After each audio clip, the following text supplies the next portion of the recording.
Boker Tov, il est 8h heure de Jérusalem, 7h heure de Paris. C'est l'heure du premier journal d'information ce matin sur Studio Kalita, relayé sur les ondes de Radio J.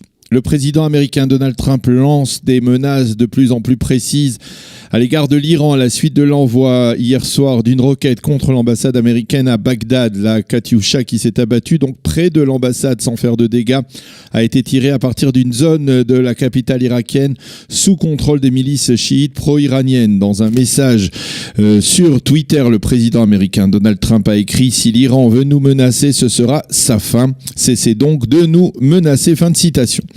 Restons à la Maison-Blanche où l'on a appris hier soir que les premiers éléments du plan de paix américain pour le Proche-Orient seront rendus publics le 25 juin prochain lors d'une réunion d'un forum économique international qui se tiendra alors dans l'émirat du Bahreïn. Le premier volet de ce plan de paix sera économique et portera sur l'encouragement aux investisseurs à investir dans les territoires palestiniens en Judée et en Samarie. Plusieurs chefs d'État ainsi que de nombreux hommes d'affaires de très haut niveau doivent participer à cette convention donc à la fin du mois de juin. On ne sait pas encore si Israël a été invité à cette convention économique, mais à la Maison-Blanche, on affirme que très prochainement, la liste des participants sera rendue publique. Jared Kushner, le gendre du président américain, qui est le conseiller du président au Proche-Orient et l'un des artisans du plan de paix américain, a affirmé hier que les Palestiniens ont droit à un avenir digne et à l'opportunité d'améliorer leurs conditions de vie. Quant au volet politique et sécuritaire du plan de paix américain, il devrait être publié par la suite dans un proche avenir sans qu'une date précise n'ait été fixée, en tout cas pour l'instant. L'un des ministres palestiniens, Nabil Abu-Rodeini, qui fut le conseiller aux communications de Mahmoud Abbas, a déclaré hier en réaction à cette annonce que ce forum économique n'aura pas le moindre intérêt. Un plan économique qui ne repose pas sur un plan politique est voué à l'échec et nous n'accepterons pas de proposition qui n'inclut pas la création d'un État palestinien indépendant dont la capitale sera Jérusalem, a-t-il déclaré.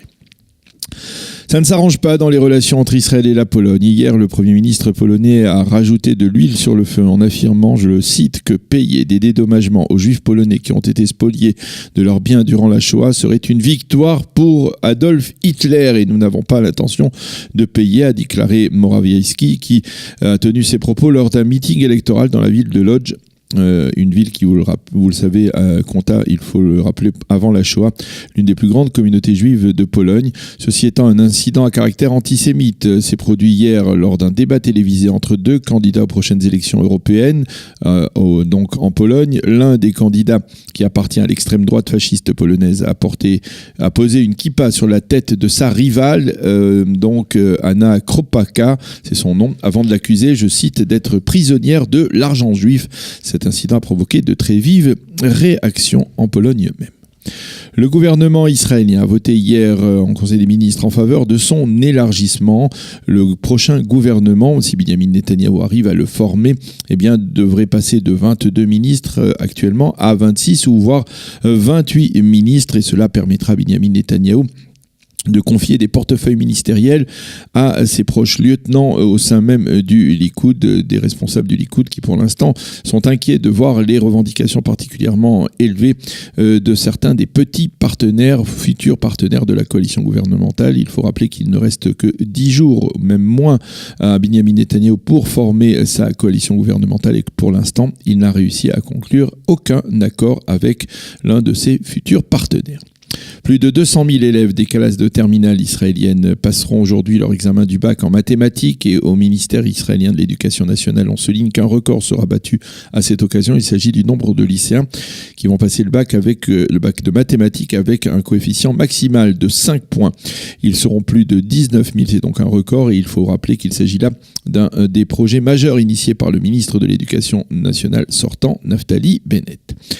On approche à grands pas, vous le savez, en Israël, des festivités de Lag Baomer qui se tiendront mercredi soir et jeudi. Et d'ores et déjà, le commandant en chef des pompiers israéliens s'apprête à publier un ordre très ferme visant à interdire l'allumage de feux de joie dans les grands parcs israéliens. Motif, la météo annonce en effet pour mercredi et jeudi un très fort Khamsin, ce vent du désert très chaud et très sec qui risque de favoriser la propagation des flammes. Donc des mises en garde d'ores et déjà de la part des pompiers israéliens. Ce qui nous amène à la météo. Le temps sera ensoleillé et de plus en plus chaud. Il fera aujourd'hui 29 degrés à Jérusalem, 26 à Tel Aviv et 36 degrés à Eilat. C'est la fin de ce premier journal d'information. la suite de notre programme dans quelques instants.